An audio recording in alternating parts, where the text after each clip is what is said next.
Hey guys, what's going on? It's Jack here from Jacktastic Tech, and today I'm going to be showing you guys how to configure DHCP pools by creating them, giving them names, assigning them networks, and assigning them default routers. So without any further ado, let's get right into it.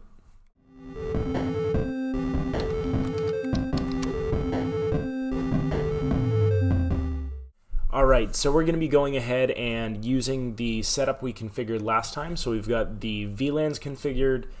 We've got our two laptops on that network, but the thing is, if you remember in that last episode, when we went to assign IP addresses to these two laptops, we had to do it statically or manually. So we had to type in the IP addresses, and while that's okay, it's not the most convenient thing. So by setting up DHCP, we're able to go ahead and hand out those IP addresses from a server. In this case, our switch is going to be acting as the DHCP server. DHCP standing for Dynamic Host Configuration Protocol. So anyways, let's get right into it. Let's open up this switch and hop over to the CLI.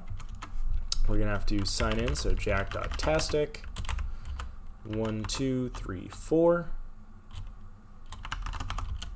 And then we're going to have to enable, put in the enable password, and now we can get into configure terminal.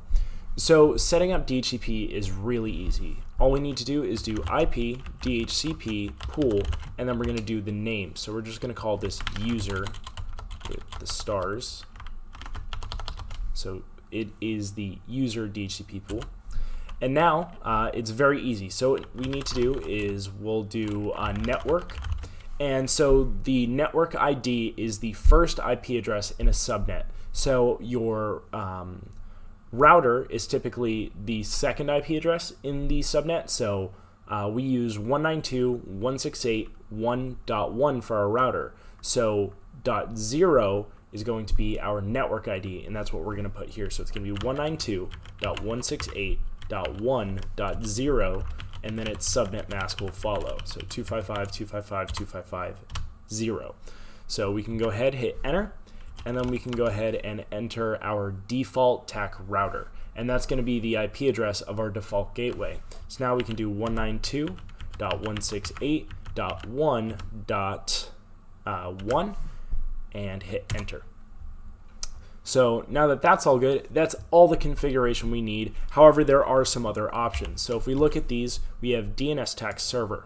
So that would allow us to put in the name of our DNS server or the IP address of our DNS server, and that way when we're doing things like Windows deployment services, it's able to recognize the domain, and then we can do the domain name as well. And then these options are also useful if you are doing a Windows deployment server. So you're going to need options 60, 66, and 67, which I'll explain in another video in my other series, how to build a home lab. But anyways, these are the main configurations we need for right now. If there's an IP address that you don't want to be used, you can also use the address command and then type in the IP address, and that will allow you to reserve an IP address. So anyways, let's go ahead, head over to our two laptops here. We're going to start with this one here. We're going to go to IP config, and we're going to select DHCP, and it's going to request an IP address, and just like that, it successfully requested an IP address, 1.2, which is the same IP address it had before. And if we come over to this one, we request a DHCP address, it's going to again request the same one. And just to show you guys that it's working, we'll go ahead and throw a third laptop in this, connect it with a copper straight through from Fast Ethernet 0 to Fast Ethernet 4. And if we request a DHCP address on this one, it will request number 4. So now, just to prove it, we'll go ahead and go to the command prompt, and we'll ping 192.168.1.1, and after the first one times out, we'll be able to contact our default gateway, and then we'll go ahead and we'll contact one of the other computers here.